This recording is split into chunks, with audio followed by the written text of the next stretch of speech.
It was 2 weeks after I got married. As I Googled pro-life coffee, nothing comes up. I call my wife. I'm like, hey, I got this idea. I want to start a pro-life coffee company. No one's doing it. What do you think? And I just jumped in right away. And just the parable of talents, Matthew 25. And this concept that God has given believers like an immense talent. And I believe like that parallels like you were here for a reason because you have a skill set to use for God's glory. And so even though you don't maybe have a specific experience, like God still wants to use you. We got to take action with what he's given us, whether that's an idea, whether that's a passion, whether that's, the skill sets he's given us. Let's use those. Even if you haven't used them before in the sense of like, starting something new, you've only used them in small ways. Like get started today with what God's given you and he'll grow you over time. Well, howdy, everyone, and welcome to the Lauren Musica Show. I'm your host, Lauren Musica, attorney and president CEO of Sidewalk Advocates for Life. Today, we're diving into the power of innovation and entrepreneurship in driving any movement forward, especially those working to save lives.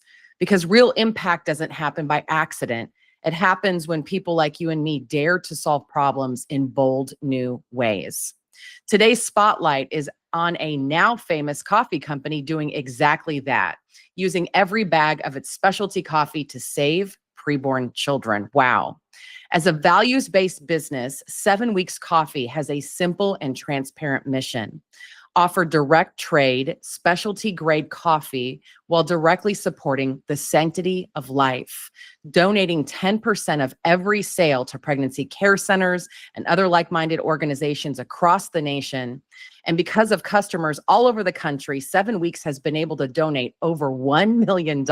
I mean, that's mind-blowing, amazing. Over $1 million supporting pro-life, pro-family organizations in all 50 states, saving an estimated 10,000 unborn lives thus far. Again, wow. It's a reminder to all of us that purpose can be baked into any product, any business, and any mission. And more importantly, it shows each of us that creativity can turn passion into real world change. 7 Weeks Coffee truly at this point has become more than just a coffee brand. It is a movement.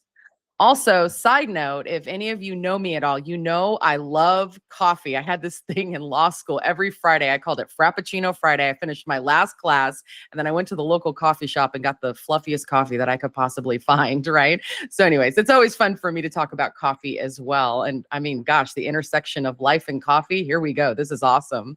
So I encourage you to grab a favorite drink, maybe a cup of coffee, settle in, and let's go ahead and chat with the founder of 7 Weeks and explore how innovation fuels movements that matter and how you can learn from this incredible ingenuity to save lives yourself.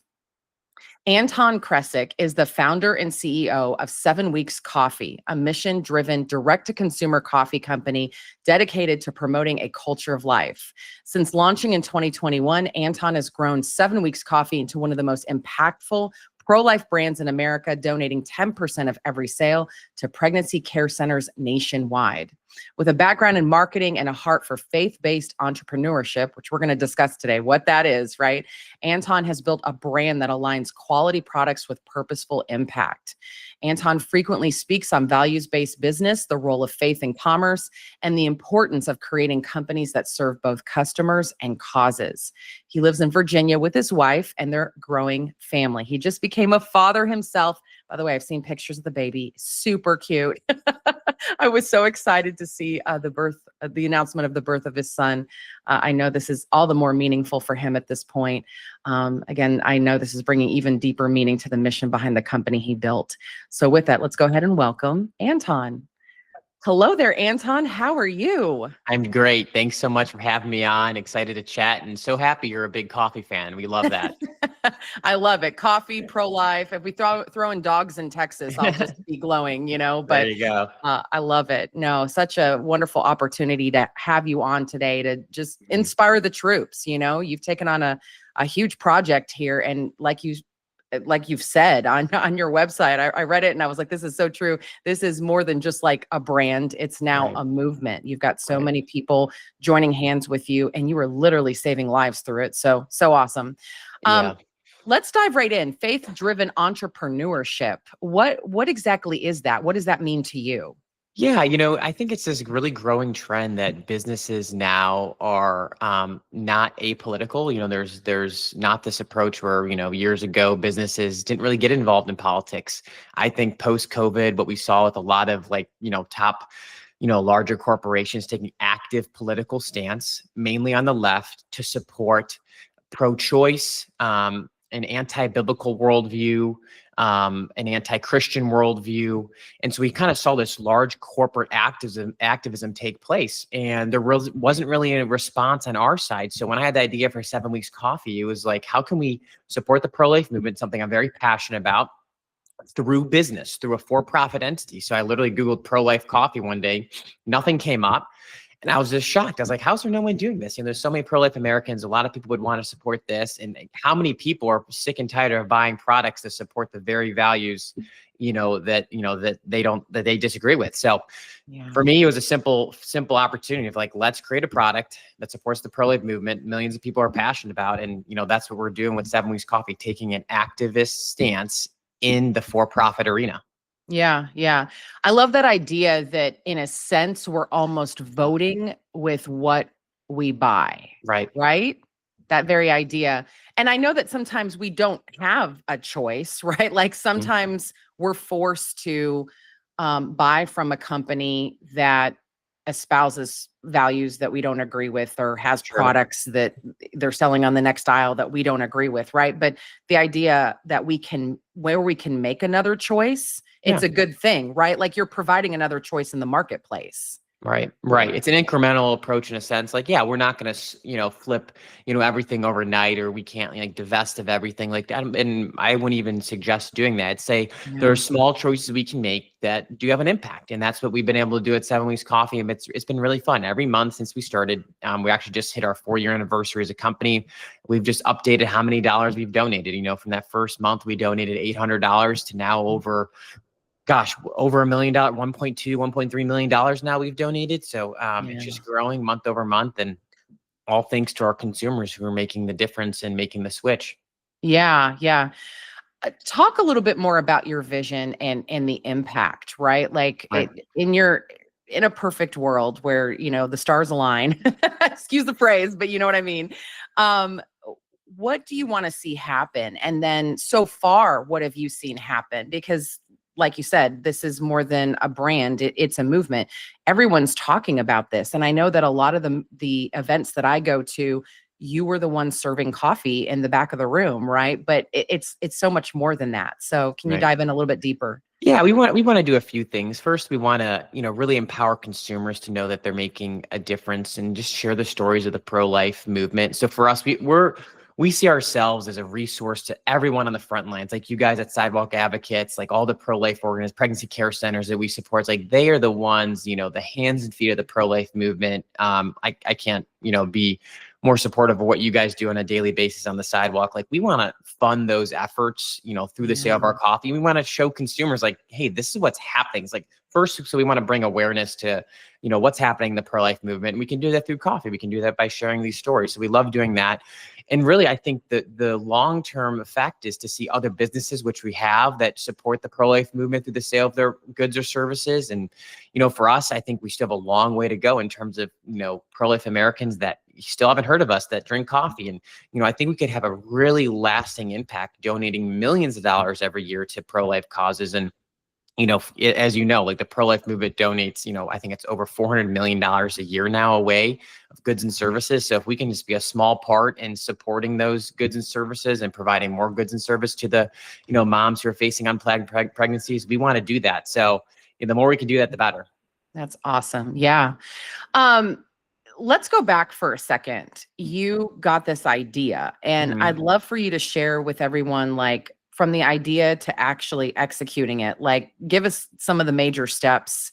Tell us the origin story. Like, because I think there's a lot of people out there that, they're wanting to be creative, and they're wanting to help save lives, and they're wanting to do something. And so how did you walk that out well to actually seeing your dream come to fruition? Yeah, it's funny. It's sometimes it goes very slow, then all of a sudden it goes very quickly. And so for me, looking back, so I spent, before I started 7 Weeks Coffee, I spent a few years working in marketing, fundraising for nonprofits, conservative orgs, some pro-life organizations, candidates, PACs. And that was awesome. It was fun, learned a lot. But sometimes you feel on the political side, you donate to certain political causes and very little change can happen, just the nature of Washington, I guess. So, seeing that and saying like, how can we like make a difference today? And especially like outside the political in the, private sector with business. So that was like a part of it. And so that was my learning up. I'd say a lot of like, what season of life I was in was like just getting trained in like, nonprofits, how those work, getting trained in marketing and business. But years ago, I got to visit a pregnancy center, and that left the biggest impression upon my heart of just seeing the work they do. So, from the time I visited a pregnancy center to the time I started 7 Weeks Coffee, it was 3.5 years between. So I was in the season of like learning. But the moment I Googled pro-life coffee company and nothing came up, I was like, I'm starting this today. It was like the most light bulb experience. It was funny. It was 2 weeks after I got married. As I Googled pro-life coffee, nothing comes up. I call my wife. I'm like, hey, I got this idea. I want to start a pro-life coffee company. No one's doing it. What do you think?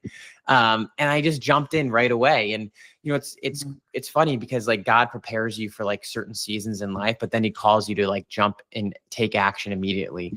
And what I would share is I always like to share this, especially to a lot of like younger people struggling with like, what's God's purpose or calling for my life?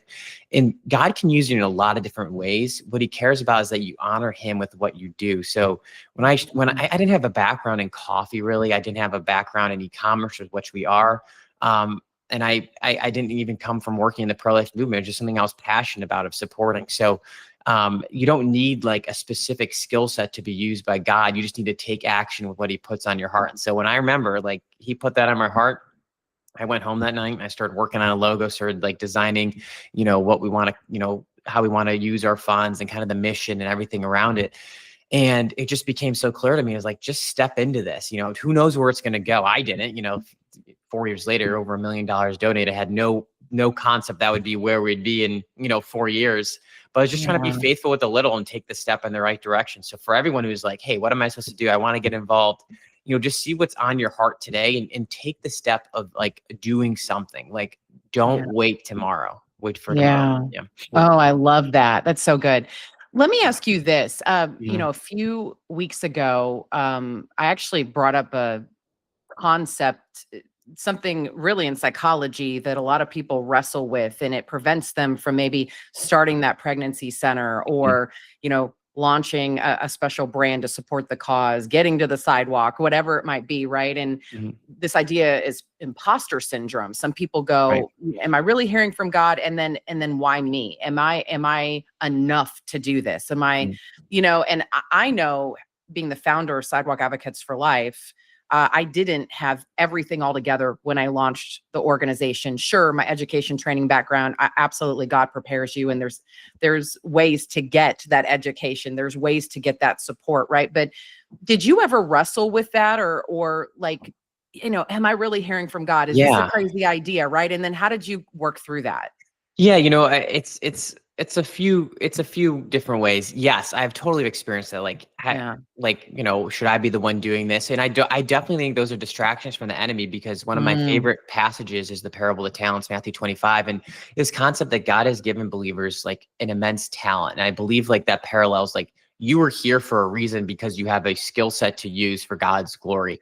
And so even though you don't maybe have a specific experience, like God still wants to use you. And so if we're sitting on the sidelines saying like, hey, I'm not ready yet, or I don't think I have the skill set to do this, or I should just still wait. It's like, we're like telling God that like he made a mistake within our lives. Like you didn't give me what you promised. And I think the biggest thing is to realize like God has entrusted us with talent, and the only person reprimanded in that story is the person who does nothing.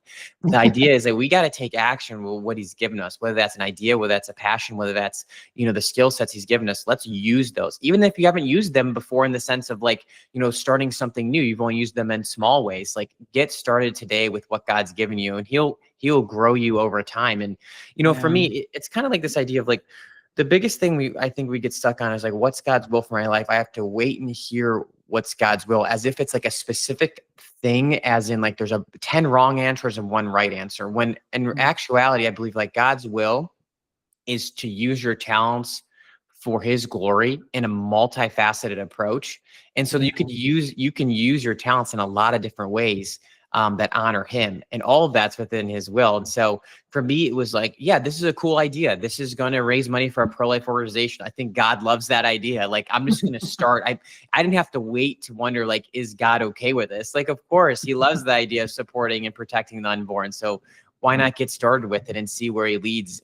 And then as you take steps in life, that's when his will becomes more clear. That's when, like, his direction is, more, intuitive to us. It's, the kind of the analogy I like to say is, like, you cannot steer a parked car. So if you're I was sitting just there, thinking that. That's yeah, awesome. like if you're sitting there parked and you're like, which direction do I go? It's like, well, you got to hit the pedal and a little to get moving, and then let God lead you.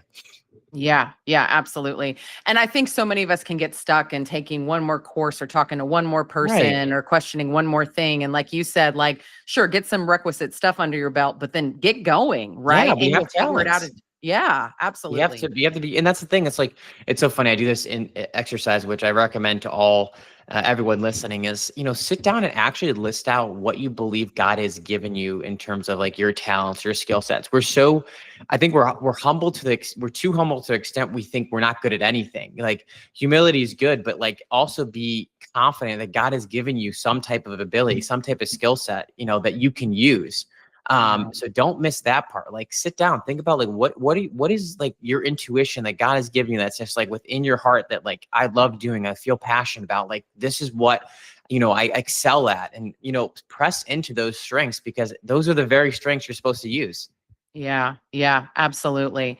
No, I've heard it said that a lot of times what God is calling you to is the intersection between a problem in the world and your passion and gifts and That's talents, good. right? And I then love seeing that. how that comes together. So, and it may be different in different seasons. Right. I founded Sidewalk Advocates for Life. I see myself being here forever. I mean, the goal is, hey, let's end abortion. And then I'll Right. go have my dog rescue farm. That's the dream in the background, right? So, I but love that. we don't know too how God will use us in different ways and different facets and in Right. different, submissions and all that. So yeah. Oh, that's so good. Such good advice.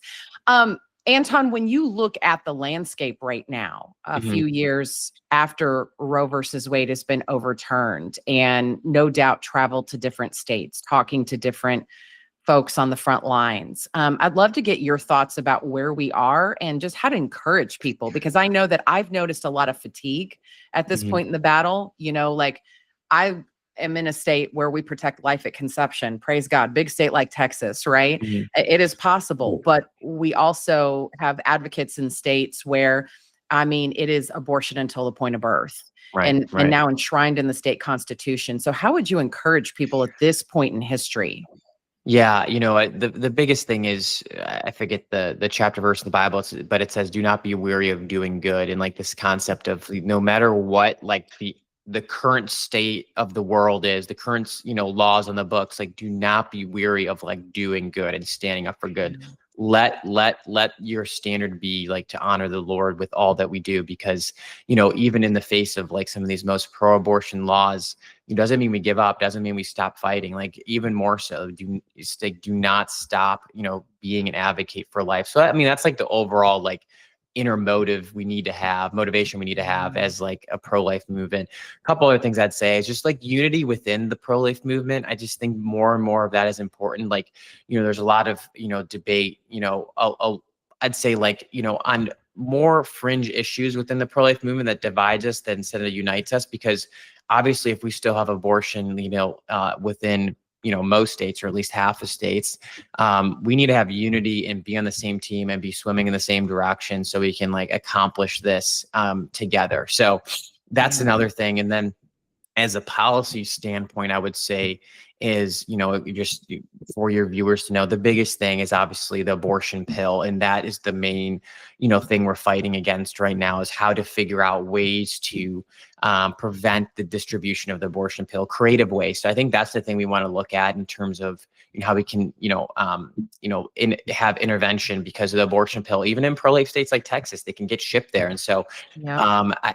that's the thing I've been trying to talk to more people about. I just had some great conversations, like, how do we figure out, like, ways to restrict the travel of the abortion pill, if that's through federal legislation, FDA regulation, even customs, which can come overseas. So I'd say that's, like, the main thing that we need to maybe, come together on is like, okay, how can we find more creative ways around that? So that's how I kind of describe the landscape, but obviously it's a state by state fight. So Yeah.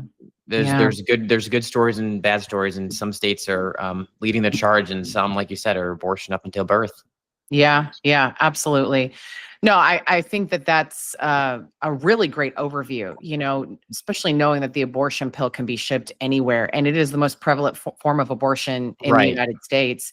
I know we're trying to get news out of abortion pill reversal. Hey, women might Right. take the first pill, but they can reverse that, prospectively reverse that process. And just by giving her the progesterone that was just taken from her body from the first pill, right? That's what the first pill does, is it starves the baby, it deprives the woman's body of progesterone. We can replace that prospectively through abortion pill reversal, and then, even encourage her not to take the second pill, and just put her on a new course, right? Change generations through that opportunity. But it is a task to really get to our friends and neighbors the dangers of the chemical abortion regimen. I want to say recent studies showed that it was about 1 in 9 women have a serious complication after it and head to the emergency room. And so I'm right with you. Like, if this is what it is, if this is really what is going on, we've got to figure out how to get this news out to our friends and neighbors about the dangers of this, right? Much less, of course, to the baby, but goodness. Yeah. Just in closing here, I'd love for you to talk about how people can be part of what you're doing at 7 weeks. If they're pregnancy care center or a like-minded organization, maybe they want to, see how they can get some support from 7 weeks, right, through sales of coffee. And then anything else that you just kind of want to leave our listeners with as they have been listening to our conversation. Yeah, no, I guess I'll answer the second part first, which is, just try to get involved with your pro-life organization how best you can. Sidewalk Advocates, get involved, volunteer with them, donate to your PRC. It definitely takes a collective effort here. And it just in the smallest ways, it makes the most impact, like what we're doing with 7 Weeks Coffee. Literally changing your coffee to 7 Weeks can help save lives. So the smallest effort in the right direction is still very impactful. And then for us, if you're a pro-life organization, if you are a PRC or some type of pro-life group that's nonprofit, we would love to support you. So just go to our website. If you go to the bottom, it says partner with us in the footer. Click on that, fill out the application. We'd love to support you financially. Awesome. Yeah. Thank you, Anton. I was just thinking, I was like, gosh, you need to be like a life and business coach. You ever launch a side business? Maybe. Yeah, it's fun to talk about. I'm passionate about obviously the pro-life issue, but faith-driven entrepreneurship. I guess I'll end with this. Ministry can be outside of the 4 walls of the church. It can be outside of nonprofits. Nonprofits are important, like what you guys are doing, but there's a complementary approach with for-profit entities where we can use revenue through business. And supporting a lot of important causes. So it's very multifaceted. Mission doesn't mean nonprofit. Mission doesn't mean in church. It can be in the for-profit, private sector too. Yeah, I love that. And really goes to the heart of the Great Commission, to make disciples of all nations. And I just love it when people take their faith beyond the walls of the church, just like you said too, right? We're called to be salt and light to a world in need. And who knows how a cup of coffee, just standing on a sidewalk, like we've seen these ordinary moments that God has used to transform into extraordinary conversations and moments, and believing that God can use anything. I mean, he takes water and he turns it into wine, right? We've got a book that's full of miracles of God taking the ordinary, making it extraordinary. And so thank you for doing that. And I just want to encourage everybody, stay open to how God can use you through very ordinary means to transform the world around you. That's really what it's all about. So, Amen. Yeah, so good. All right. Well, Anton, thank you so much for being with us. Such a blessing to speak with you today. Thank you so much. Thanks, Lauren. Yeah, absolutely. All right. Well, closing thought here. I love talking about coffee. So awesome. And I will say, this is not to score brownie points with 7 Weeks Coffee myself. we have actually gifted a lot of our top ministry partners with bags of 7 Weeks coffee. And, when I first gave it to them, they were like, oh, cool, thanks, a bag of coffee, right? And I explained the idea behind it, that the coffee bean is the size roughly of where a baby is in gestation in the womb at 7 weeks, right? That was the inspiration behind the name. It's just beautiful because I will hand them this bag of coffee and it'll seem like such an ordinary thing, like, cool, bag of coffee. Oh, cool story. And then they'll call me like 2 weeks later. They'll say, my husband actually brewed that. And I took a sip one morning and I was like, wait a second, what is this? Seriously, I've actually gotten several calls from our ministry partners saying that was some of the best coffee that I ever tried. And they started actually buying 7 Weeks coffee and supporting us indirectly through that at Sidewalk Advocates for Life or a pregnancy care center. And I just love that, So the other thing too is just this commitment to excellence that I have seen through Anton and his staff, that they're not just, throwing you a bag of coffee here to support a great cause. It literally is a quality product as well. And I can, tell you firsthand that I love, love, love drinking 7 Weeks coffee. And I will tell you, I'm kind of a coffee snob, a coffee and a Dr. Pepper snob. So there you go. But as we wrap up here, remember this, every purchase we make really can kind of be a vote for the kind of world that we want to build. When we get an opportunity, at least, to choose values-aligned companies, we're not just, again, buying a product. We have an opportunity to fuel a mission. I mean, and think of some of the places that we sometimes reluctantly go to, right? Where we find out later that they donated to something that was so against what we've been taught, what's in our very hearts and minds as believers, as people of faith and conscience, right? But when we can make another choice, at least when we have that opportunity and we do that, the marketplace becomes more human, more ethical, and more impactful. So I just want to encourage you, especially as we head into the Christmas season and you're thinking about Christmas gifts, maybe you could pause this time and say, is there another opportunity here to support somebody else?